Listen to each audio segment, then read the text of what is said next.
Welcome back to What Healing Knows guided blog series. This blog series is an invitation to connect you to the body's wisdom of healing. Each segment shares reflections, simple practices, and healing mantras to support your journey back to wholeness. I'm Dr. Kidi.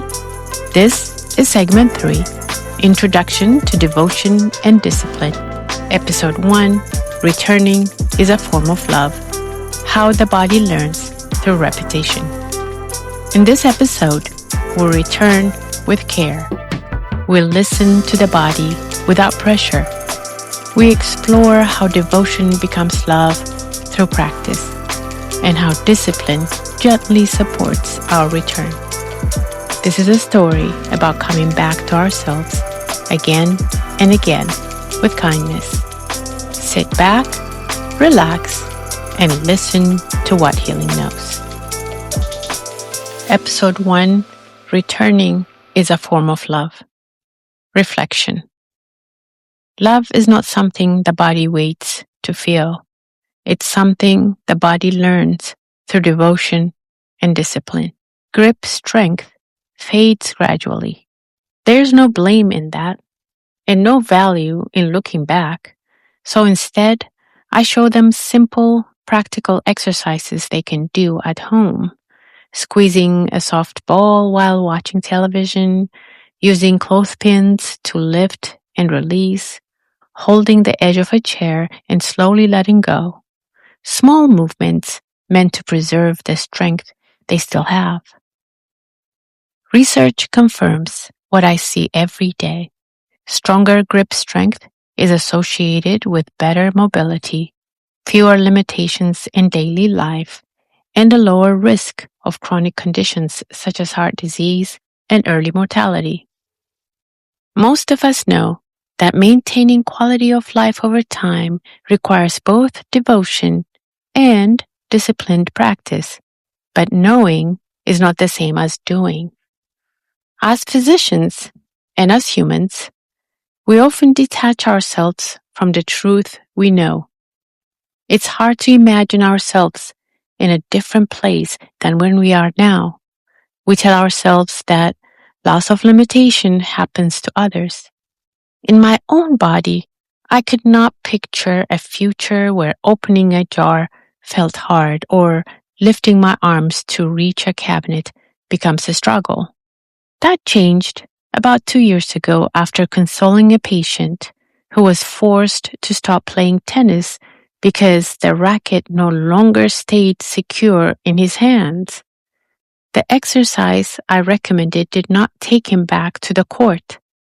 He was angry, not just with me, but with the loss of something that gave his life purpose and joy. He eventually chose to see another doctor, hoping someone else could restore what was gone. But something about my brief interaction with him switched on a light, making it clear how quietly strength can fade and how deeply that loss can touch what we take for granted. So I decided to work on my grip strength. My son had installed a pull-up bar in one of our doorways, and I passed it mindlessly every time I walked to my office. That day, I looked up and thought, I can use this to work towards a pull-up and as a way to strengthen my grip. It felt like a hard ask for someone with limited upper body strength, but I trusted that if I took it one small step at a time, I could get there. I came up with a simple plan: hang from the bar as long as I could and build strength gradually. No gym, no extra time, no complicated routine. I knew I had the discipline to follow through, and for a while, I did. Slowly, I began to improve. I went from barely supporting my own weight to counting 10 seconds, then 20. The progress felt good. But as the challenge grew, the voice of "just do it later" became louder than what my motivation and discipline could hold. I walked past the bar once, then I passed it again, then I missed a day. One missed day became two. Returning began to feel heavy and awkward. Weeks passed, then months. Instead of beginning again, my thoughts whispered, "It's too hard to start over." Justification followed, pulling me back towards comfort and denial, towards a familiar belief weakness will never happen to me. You see, I had plans. I had rules. I knew what I was supposed to do, and I had the discipline to start and keep going for a while. But eventually, I surrendered to the thoughts that made it feel too hard to keep pulling on that bar every time I passed. Why? Because I was trying to rely on discipline without devotion, by following rules without practicing how to return my attention to the present moment. So how are devotion and discipline related?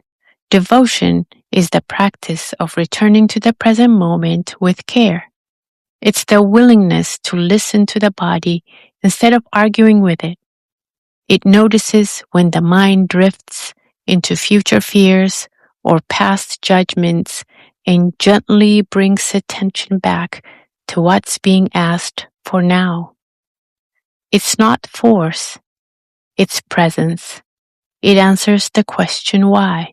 Discipline is the structure that supports that return. It provides a rhythm and a simple way back. Discipline answers the question, how? Without devotion, discipline becomes rigid. It turns into rules that the mind eventually resists. But when discipline supports devotion, returning does not feel like starting over. It feels like continuing. It feels like love. Returning is a form of love. Think of a relationship you trust. It was not built in a single moment. It grew through repeated, ordinary actions. Someone returning your call when they said they would, sitting beside you when you felt unsure, coming back to a conversation after tension instead of disappearing, showing up when it matters, listening without judgment. That steady return, offered with care and consistency, builds trust. And from that trust, love grows.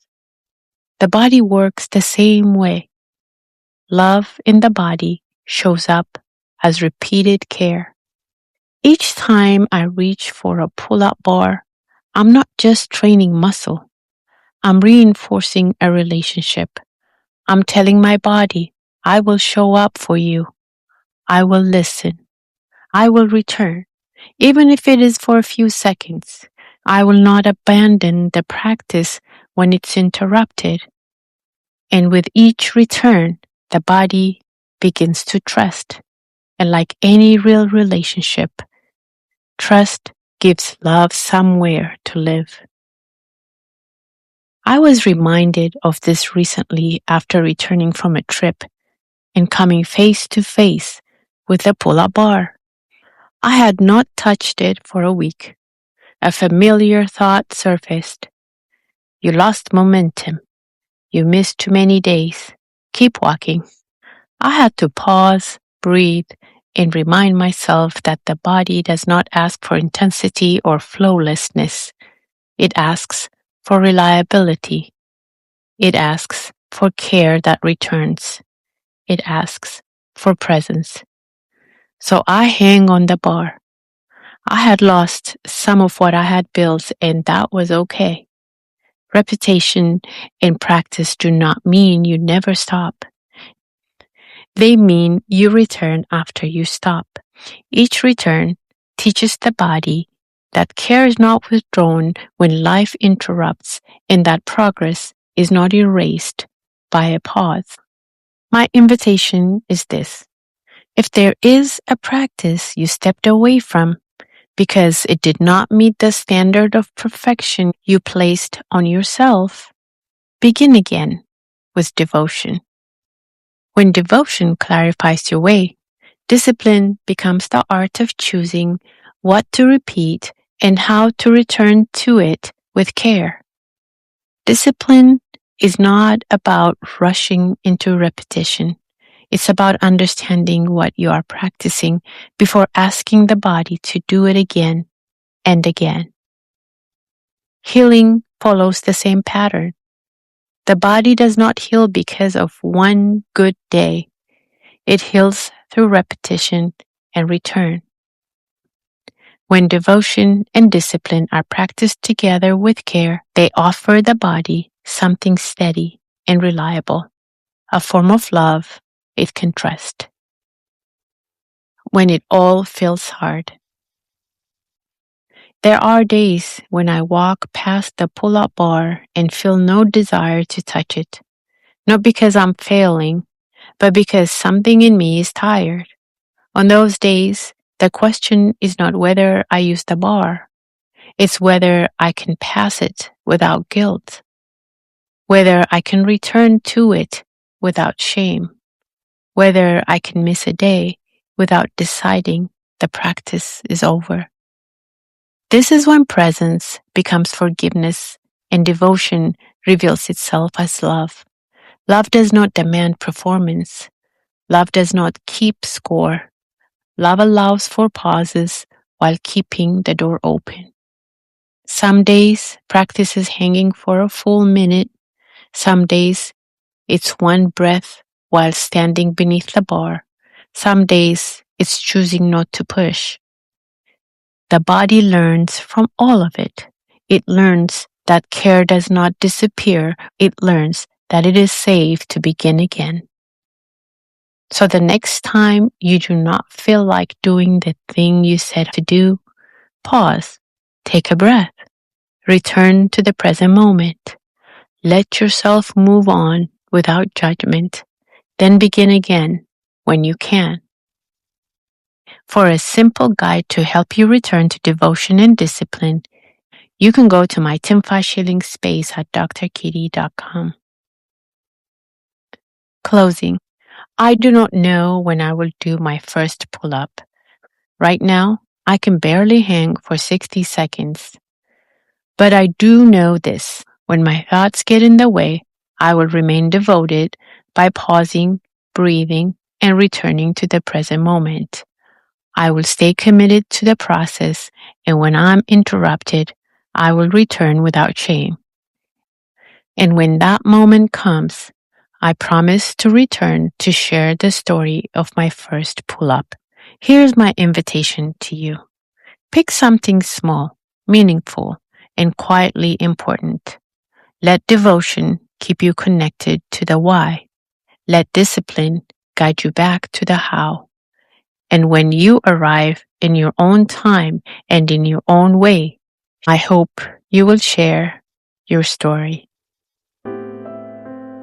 You are now welcome into the Timfash Healing Space, where I will share the devotion jar practice and the Timfash 5C, simple tools to support your journey of devotion, discipline, and return.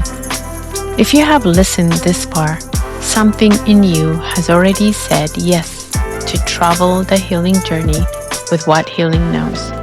Thank you for letting me walk with you. If you enjoyed this episode, I would love to hear from you. Share your thoughts in the comments so we can learn and grow together, one breath at a time. For more guided meditations, you can find me on YouTube at Dr. Kidi. And if you share your reflections on social media, tag me on Instagram at drkidi.healing. Healing deepens when it's shared. Reach out to someone and let your care be a place where peace can land. Until next time, keep listening, keep returning, and trust that healing knows the way. With love and more love, Dr. Kidi.